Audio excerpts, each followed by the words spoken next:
biyyi gartee akka ummata Harargee Saudi Arabiyaa arjaadhaan jiru. Biyyi akka Oromoo si koomandoo biyya Saudi Arabiyaa arjaan jirtu. Biyyi akka gartee ummata Jimmaa biyya Saudi Arabiyaa arjaan jiru. Warra Bilkaaba. Biyyi akka ummata Maccaatu lama wanti keessa achi keessa jiru ummanni arjaan hin jiru. Ummata maniidhaa keessatti xiqqaa keenya guddaa keenya rakkataa keenya biyyatti gargaaraa jiru number 1 Awurooppaa fi Ameerikaa caalaa. Ati amma san gad deebitee si afran qalloon tun maal isin goote meenaa deebisa. Hajiraatanii ummanni kun rabbi sodaadha. Hoo gootaatis goota nu gumaachan, jaarrabbaa gadaa nu gumaachan, elemoo qiltuu nu gumaachan, ummata isin arraan tana qomatti dhawattanii akkanatti wanni jettan kan sheebakrii saphaloo nu gumaachan. Maal isin godhe ummanni afran qalloo kun? Maal isin godhe? Maal isin godhe meenaa deebise obboleessa ibsa. Takka jettan baddeessatti riippoortii ijaarra. Namee ijaarra dhaaree afaan dhiisaadha. Wallaahi Oromoo guutuun Harargee addatti hin beektu. Bara Harargee jechuun bara Arsii lixaatii fi Arsii baay'ee jechuudha bara. Waan biraatii miti. Laasii galee Shawaa lixaa Shawaa baay'ee jechuudha. Kalaas ilmaan abbaa tokkooti. Isin ammoo maarreetti mee ijaarradhaa mee nutti hin dubbatinaati. Dhageessanii nutti isin dubbatina. Nus hin tuqinaa nutuu isin hin tuqinu. Nu keessaas hin deeminaadha. Isin keessaas hin deemnu. Garuu immoo nu mana rabsinaa asirra baatanii. Wallaahi afran qalloo number 1. Maal fiddan? Maal fiddan? Mee maal fiddan? Afran qalloo wallaahi udaan namni afran qalloo irraa keen geessu ati faan ibsa. Afaan akkana abaa hullee distii bishaan wanti godheesii galee. Siifin safaraan abiibii qiyya. Ati siinii naa safartee mi'aanii as qaatilaadhaan sii safara. Bobbooni beetaami. Wanni inni sii safaraan. Intala baddeessaa afaa sa'a 24 cacar jechaa ooltu wardaa maarree ta'etu sanii wajjin naarrabsa asirratti biyye. Amma mana satti biyye. Obboleessoo isa firaaloo inni. Okay? Aneenyoo kateen beektu Kadiiri. I am Kadiir. Okay? Nuti Harargeen tokko har'aas burus. Oromoonis Harargeen nu beeti. Jazbaa ilmoo jazbaadha. Waa gartee waa goota wallaaltaniiti amma irra maayii. Wallahi wabillahi watallahi isinii galee wanni takka badasi maarree haadha keetii hudduu ummaa haadha teetii salii deemasi. Qorroffee jazbaa haadha roo. Koppilinki godhaa please. Koppilinki godhaa natti ergin. Natti ergi ilmuuti qaalaadhaa natti ergin. Jazbaa ilma haadha roo natti ergin. Ajala teessee na dhaggeeffataa jirta siin beekaa. Koppilinki godhaa ijoollee teenya. Koppilinki godha. Arraas boruus. Inumaatu eega kana taate gaalaal nutuutu afran qalloodhaan biyyaa'uu kan nakunoo. Eega kana feetan. Akkana feetanii mi gaa'ib saala. Akkana feetanii mi nutu afran qalloo biyya kanna. Akkana isin gubeemi. Adirreetu waanis ta'a afran qallooti. Baddeessaan ta'a afran qallooti. Harargee lixaatu ta'a afran qallooti. Maqaa afran qallootiin jirra. Nutu warri anniyyaatu. Nutu warri anniyyaatu maqaa afran qallootiin jirta. Maal fiddan? Mee maal fiddan mee? Maaltu isin gaajaame?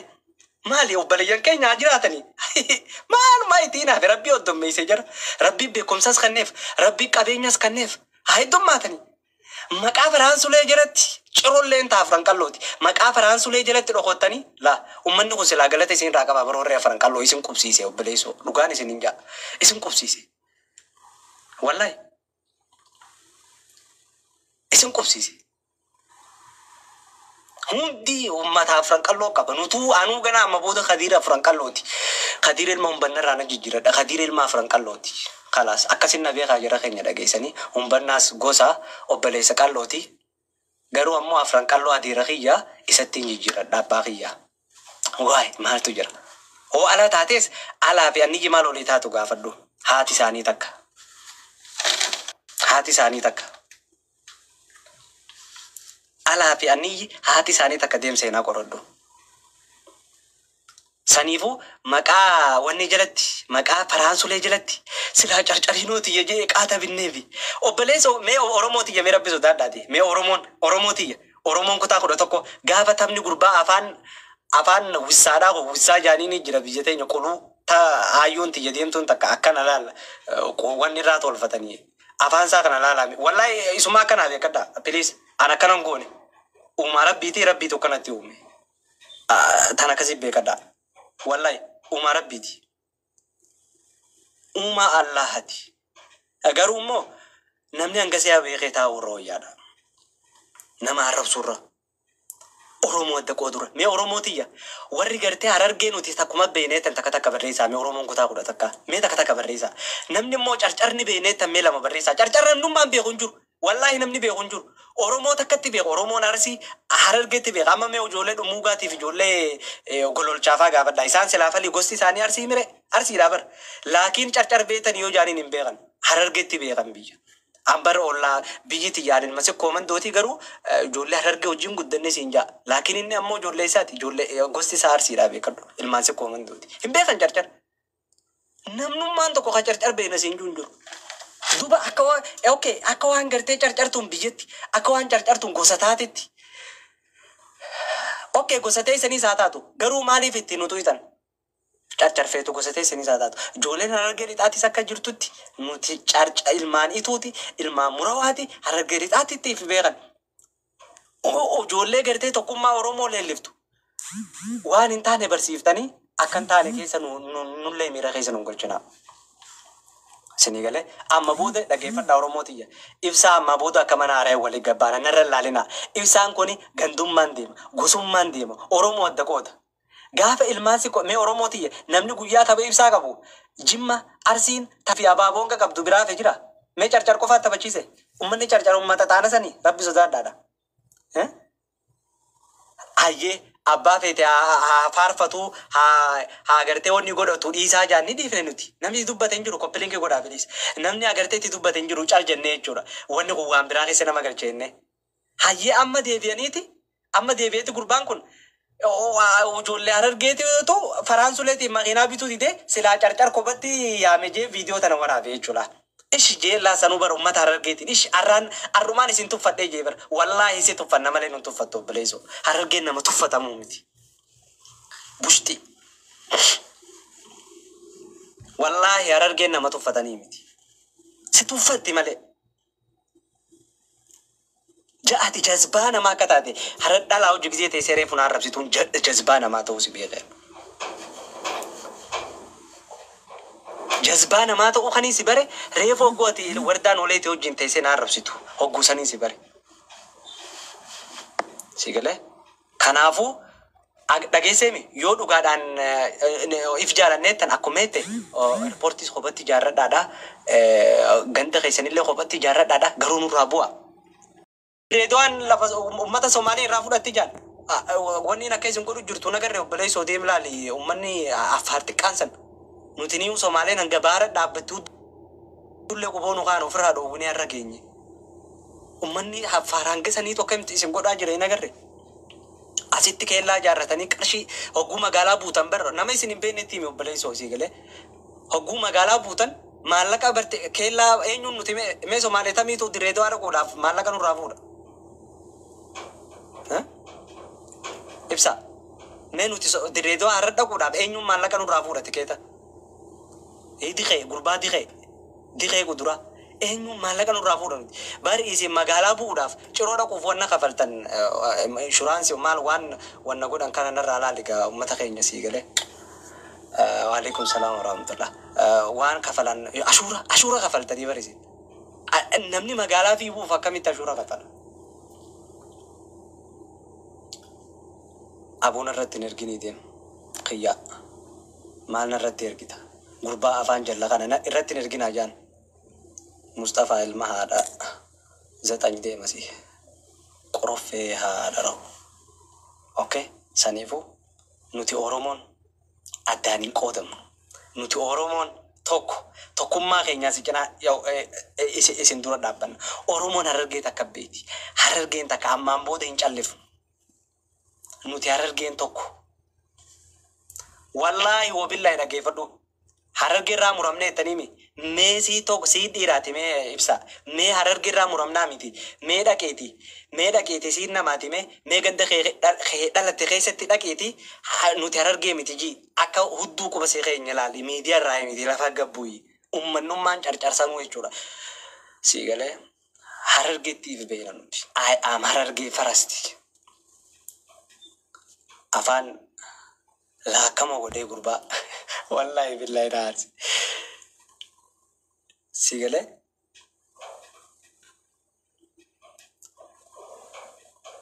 arras borus nuti ilmaan afran qallooti. Arras borus nuti ilmaan anniyaati. Arras borus nuti ilmaan qallooti, ilmaan shariifaati. Oofeeni Somaalee isin jettan sanuu taana. Waay maal rakkoo qaba? Chigiraallee obboleessoo. Mee dhaqaati jara keenya. Wallahi Oromoon hundi bartee jirti. Oromoon hundi ibsaan kun nama gandaa akka ta'e. Oromoo ibsaan hundi nama Oromoon agartee gurbaan kun akka gartee nama gandummaan hudduu salte akka ta'e. Wallahi Oromoon hundi ni beeti. Oromoon hundi takka beeti mas. Oromoon Jimmaa bartee jirti. Gaafa uummanni Jimmaa miskiinni taa'ee taaptaap godhaafii jiru. Uummanni Arsii kaabaaboo keessaa hin qabne riba dhabee taaptaap godhuuf gabbee nama biraa galateeffate. Oromoo tiyya galatoomaa jechuu dhiise. Ilmaan sikkoo mandoo galatoomaa jechuu dhiise. Ilmaan Harargee galatoomaa jechuu dhiise. Areertaa kana careertaa. Bara obboleeyyan kiyya dhageeffadhaa gosa takkaa jira Harargee dhitaa tana. Gosa Oromoon ta'in isaan sanii nuti kun jira. Ni muramanii hin ta'an ifiifuu ni dhokotanii. Walitti dhiyaannaa ilmaan abbaa tokkooti si galte yoo gosummattis tokko na jabeessitanii beektan innaamaan irratti duulu innaamaa naa kana dhabamsiisu abadan gaa giraacha anis giraacha na siu jedhan ta'a humaa takka waan takka sararne akkasa waan asarras akka waan irraa fuutuu hin dandeenye soddoo battanii firaatti garaa isin qabbaneessa jechuudha isin irratti leelisee waan isin jibbitan sanis dawaan dhukkuba eegatti beeyte dawaan sin dhibuu sana dhageesse an dhukkuba keessa yoon beeka dawaa sana akka tasni saffara akka tasni akka karameellatti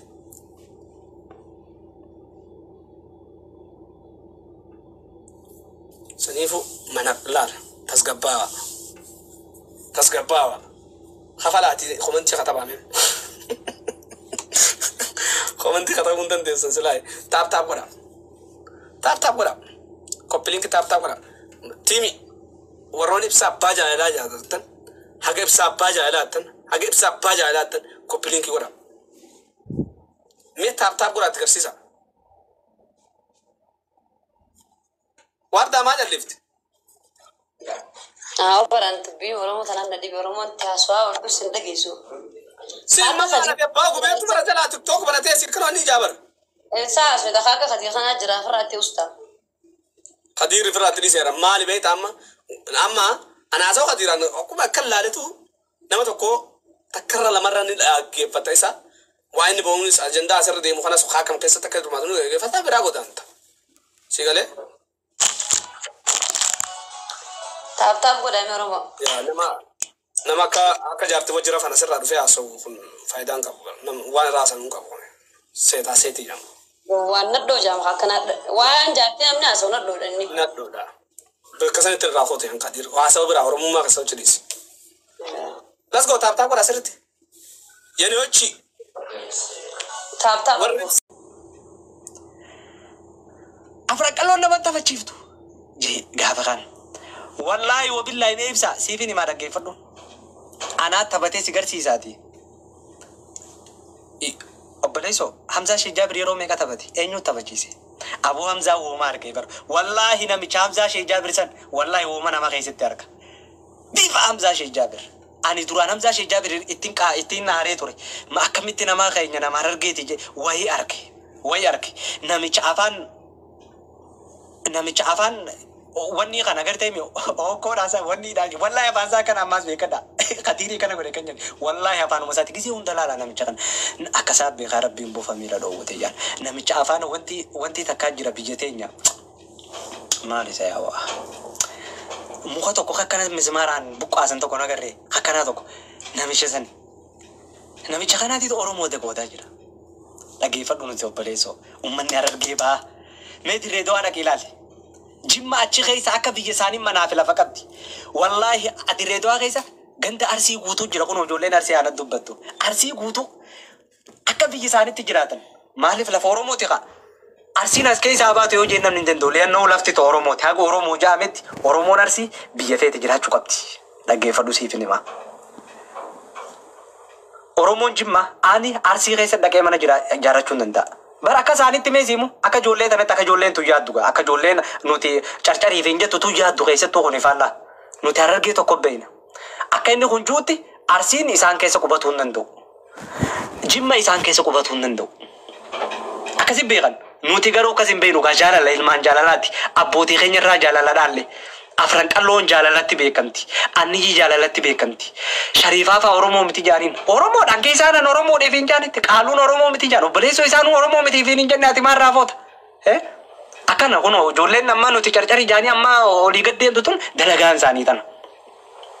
Si galee dalagaan isaanii waan akkanaati. Nuti immoo adda nama qooduun beeknu gaa. Anis dhaqee Shaashamannee keessatti mana ijaarradha lafa Oromiyaati.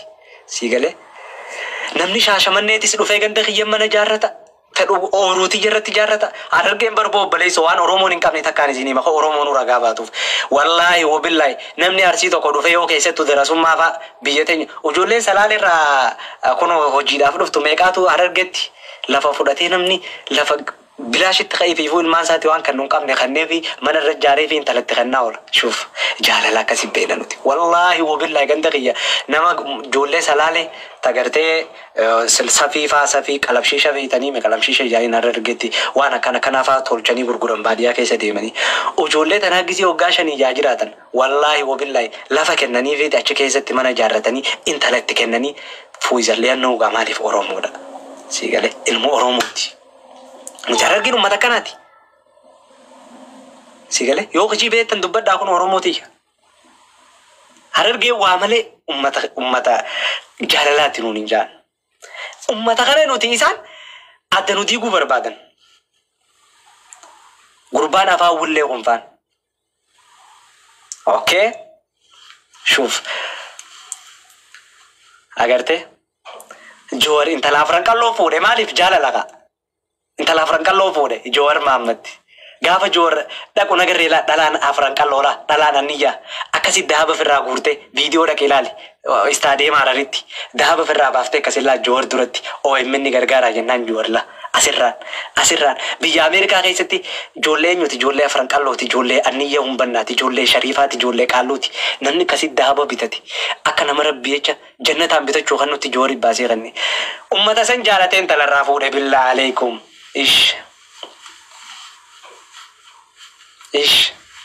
isin ummata jibba malee si galee Arsii taatanii Arsiitti hin jirtan Harargee taatanii Harargeetti hin jirtan jidduma tanatti duunaa jettan wallaahi billaa isinuma if keessaa buqqaafna nama Harargeen jibbajuu isinuma if keessaa buqqaafna nuti isinumaan nu keessaa buqqa'ee orgobbaa yookaan kun wanni galtan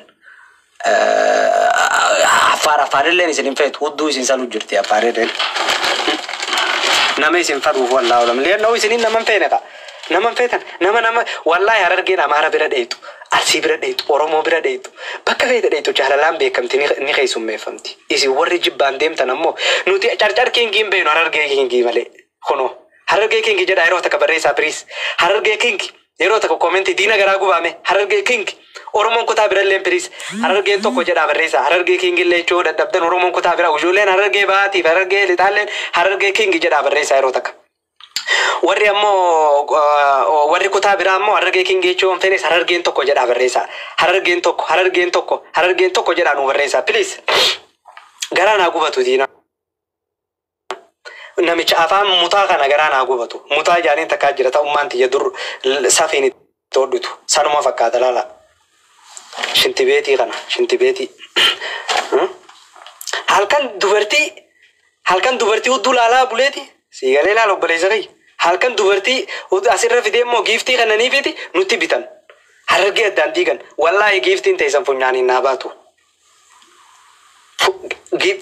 arraba keessanirra wallaahi giiftii teessanirra arraba keessanirra guddaadha ibsa Harargee kingii jaa barreessaa barboo bultii namaa diigaa turtani namni intala afran qalloof jalaa qabdan galcha jaaniiti miskititti hawaata kam wallaahi rabbi irraa isin gaafatu ta'a ibsa ragaan itti qabammaas akka isin bultii namaa diigaa turtan ijoolleen carcari intala afran qalloof jalaa galchaa jettaniif jalaa galchisiisaa turtan dhalaan teenya tagartee ilma afran qalloo jala jirtu galaa jettan jaaniiti galchaa turtan akkasi bultii namaa diigaa turtan wanni isin haasoftan dirreedaa ifiifuu Somaalee irraa fudhateettaniimi ganaa yoo feene Arabaaf illee kannina lafa teenya Obboleessoo dhageessaami ganaa oofeen arabaafe deemarra dirreedu'aa federaala jaarsan keessatti eenyu kan mootii ta'e ilaali ijoollee afran qallooti ijoollee qaalluuti ijoollee shariifaati ijoollee anniyyaati manni bareedaan keenyuuti dhaqee ilaali qomaa xaahaadha roo okay Oromooti yaasumaan dhaggeeffadha ijoolleen afran qalloo ijoolleen harargee warri harargee tokkotti amantan yoo tiktookii kiyya kana kanarra gubanteefu qubana qabaadha okay Yo garte TikTok kanarra gubante please kubana gabada. Sigale kubana gabada yo TikTok kanarra gubante. Char lafa goota deemasi ilma dasale. Deem. Wallahi gana kabajuma takka isin qabu. Hanga isin copying godha please. Hanga isin harargee takkatti amantanit eega boortaa walla eega tola walla tan boortaa walitti yaana. Eega gartee tokkummaa ummata keenya sigale eega tokkummaan ummata keenya isin quuqe obboleessoo laal ijoollee dubbiree furratiin deebi'aaf amma ajandaa koowwanni raaqeef dhaggeeffadha ijoolleen afran qalootiif ijoolleen harargee sababa gartee faraan ijoollee abbaa kiyyaana irraa nafinaa jee makiinaa bituuf fididanii jette tokkoffaa ijoolleen harargeetiif ijoolleen oromoo saudi arabiyaa faraan suleetiif makiinaa bituuchin dheeyne tokko jedhi lammaffaarra faraan badiin isaa ulamaa'idha harka darbe Julen angira hirmaateef okay wanni goonuuf hin jiru oromoodha harka darbee soomanaan wanni godhe jaani oromoon itti dhiifte lamma farratto silaa carcarti yeje duroo makiinaa mi xayyaara binneefi hayyee carcarti faraan namni faraan bira jirtan ishee irra naa godha faraan suleemee boru ganama kootuuti carcarti yejii saayikila keessaan sii bitan laali ummanni fishkaan kun fishkaa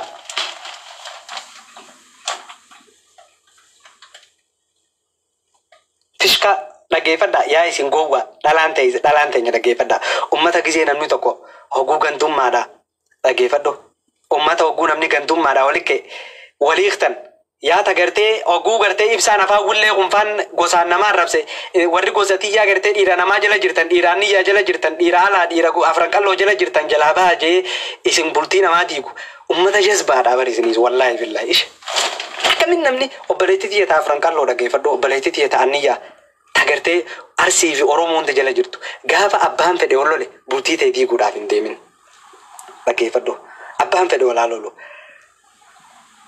sigale mana oguu waraabeesii yuuse diigamuun ta'in mana faltii manumaatu togguu faltii harreetiin jaarame sigale diigama jaan warri ammaas gartee ijoolleen teenya taarargee lixaadha dhaggeeffadha warri gurbaa afaa wullee kanaafi intala yemmuutii jaamtu san nu gallakkiftan harargee diigaa jirtan please dhaqaati isaan saniin dhaabbadhaadhaa jaan maali boo carcar jecha nuti ni fottooyna jettan eessa fottooytan biyya tam qabdan wallahi harargee biyya teenya irratti duuna akka gartee ummanni Tigraay qawwee lolaa jiru kan akkana qawween isin lolleeti of jalatti oo taate waliin bulla harargee teenya gadi lakkifnu dhaggeeffadha warri harargee dhiifnaaf jettan sigalee dhaggeeffadha jara keenya warri gartee harargee dhiifnaaf jettan ummanni ituudha ummata keenya dhiiga keenya ilmaan abbaa keenya Faccio jira anni yaafi afran qallo qofa jiarabsi hargeen tokko ituun keessa jiraatu hargee keessa maaliif gosa galchi isaatu baraka jela carcarinooti yeselaaje qaata binneefi yeroo tana duba carcarinooni faarsemooni arrabse shuf carcarinooni faarsemooni arrabse carcar yeroo tana keessa jiraatu gosa meeqa jiraata carcarisi bar gosa meeqa qofa jiraata carcarisi tu qofa jiraata itu qofa jiraata lakki carcartiyyaa silaaje jeebar carcartiyya silaaje qaata binneefi jeebar carcartiyya jee silaan waammate qaata binneefi jeebar san akka ibsaan jechuudha laal ummata harargee yaa farinni la kadiriye barna inni akkas jedhu gaada inni carcartiyya soo jeeni bira carcartan keessa gosa meeqa jiraata tana bargaafinti itu qofa jiraata itu qofa sarturis mali xiyyeeffannoon danti Khadiir ilmoon banna horgobbummaa si nutti himamoo si itu kennamo si itu ramoo moggaa tahiyya obboleessoo dhaggeeffadhu itummaa si horgobbaa namaa kenna oromoo takkatti amanta harargee takkatti amanta moo namantu hin beeku harargee beektuu miti himkaaten taakeeti diqaalaatu harargee takkatti hin beeyne kalaas akkana beeyne yoommoo dhugaan oromoo dhugaa taate harargeen takka beeyte ituun ilmaan murawaati dhageessanii ituun ilmaan murawaati ilma Oromooti ilma bareentumaati. Dhaggeeffadhu carcar saala bakkuma afaan itti alboo barte dheeyitee albaata. Manfuu aan خدير كان ولا رفسو صوت يا ده جريتي وانت ورتي وجناس ونمله ولا رفسي يعني سين كبجة سين جالدا جرا قرتي إتوران تولي خنا مي الرسال تربي سودار دوماتان سياركوب ورب الكعبة نجيه مكاغو ساتين سيجرتي سكوت ماله والله كاشي تكاسنجر غارن سارتو تين مي كونو بيجاتا كنا لكوب جيتو ما تبدو والله وبالله سارتو سيجله بر لمين تو جام لمين وين ما جود ما ميجست كجام ما ميجست كوس دي فما ناغوريتي لمين كذا جا تو لمين غافني سيجر غارتو غافني سين سيبرا دابتو غافا غوما سيجل غافا كون سيجل تمنه غوستي تنتيارنا نفاخاتي وني تكلف تيف خناجتي وني سين سيغوتن تو لمين تنتنمو غوسي في نمني ولا لنجرو ما بيقا غارو غوستي ارارجه چارچار كيس جراتو ايتو قفا ميتي غوسغوتو جراتا اكسمان غزا اسينو كنا وري غرتي وانتي كابتن سيجله nama waliin naqina carcar saalaa dhaggeeffadhu ati nama guddaadha obboleessi osin beekan qaamaanis beeka ummata adda guuruu dhiisi ummata addaan qooduu dhiisi saartu qoy kanaafuu tasgabbaa'e akka nama guddaa kootu haasee yaada fi kannadhu waan irratti haasuu jiru si galee oosan hin taane immoo namni doorsiftu hin jiru carcar saalaa keenya dhaggeessee ansiin Di sokomanti cufiti ibsani dogongore dibba dogongore ya ano polisi kaya gositi ya jeti le rati murtes dogongore sa kana fa mo gosti nama arafa mu akka gartee riipoortii isaanii bakka hin geenyeef koppiliinki godha ijoolleen Oromoo addunyaa hundaa namni harargee tokkotti amantan koppiliinki naa godha akka jirtanitti addunyaan hundinuu taap koppiliinki naa godha sii galee akkasii saartuu teenya hayyee fakkeenyaaf namni tokko mee fakkeenyaaf laa dhaggeeffadhu saartuu amma an takkaa ibsaa kana irrattis ka'een beeku amma reefuun tana sababaan aboo dogoggortee jirtaa ibsaa keenya jeenii fi wanni wajjin mana banatanii na arrabsan eenyu wardaan oleetii wajjin siigaleelaa wardaa wajjin nuti carcar kobbatti diigannaa jaan carcar kobbatti diigannaa kun ammaan tana eerpoortiidhaas baddeessa jaarratutti jirra irraa fottooyinaa jaan yaa'anii fakkeenyaaf nuti tokkummaan abbootiin teenya itti wanti taatisan bar gaafa gartee lolli harargee baarratoo akka nama harargee lixaarratteeti bar gaafa gartee lolli harargee lixaarrattoo leennoo maaliif nuti foon tokko dhiiga tokko walirraa qooddanna dhiiga tokko abbaa tokko nuti akkuma ilmaan sikkoo fi mandoo jechuudha maal jechuudha nuti akkanatti sa'aa 24 numaa agarra akkanumatti miidiyaa kanarra waluma qoodu Oromoo addumaan bittinneessu maaltu ramadeeti jara kana ijoollee wallaaltuun takka hanga bultii isaanii diiguu deemtee jira bar sababa ibsaa kana baadhaaf sii galee carranaa kan khadiira yeroo takka galatoomii duraan dursee assalaamu alaykum warahmatullah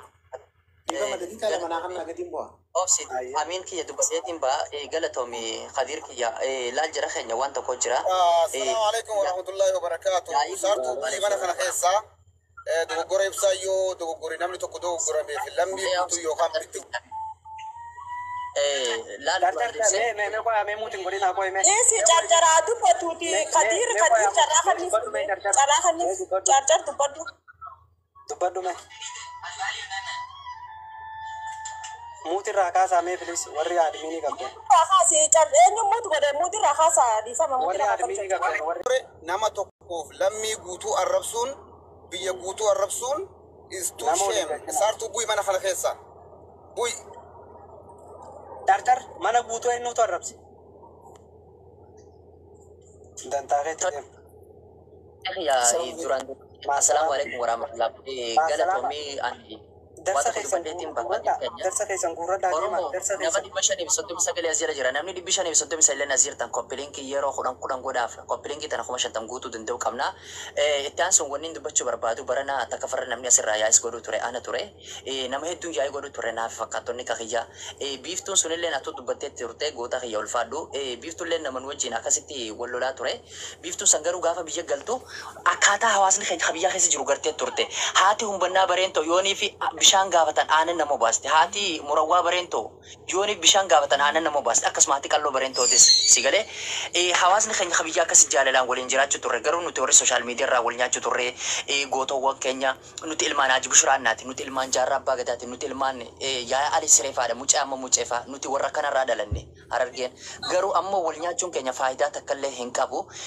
Itti aansuudhaan inni akkanatti silaa akkaaniif namni wal dhiibee gargar wal baasee adda wal qoodee adda wal fottoisu kun warri godhaa jirtan kunis ni gaaganaa nurraa silaaniif rabbuma sodaatanii nurraa dhaabanillee waan